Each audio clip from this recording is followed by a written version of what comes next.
So over the last 3 months, I was dating this person where it was super quick. Like they were really into me, saying like the L word within 3 weeks.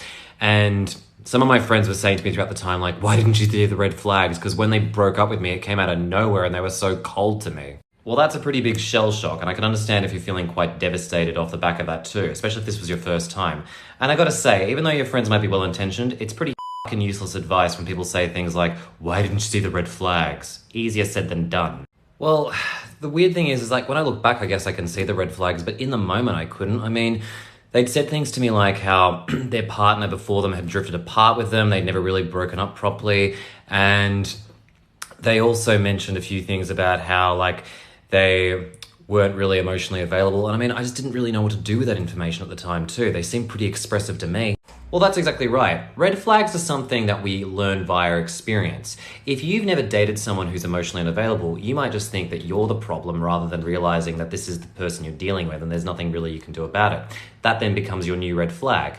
And also, when you're dating, you might have different red flags from other people. I can speak for myself and say that I've never been cheated on. So for me, when I hear of someone who's cheated, it doesn't immediately raise a red flag. That becomes a warning light. Warning lights are things that I address. Red flags for me are when I'm being abused or I feel like there is something abusive about to happen to me, like ghosting, financial abuse, manipulation, gaslighting, stonewalling, etc.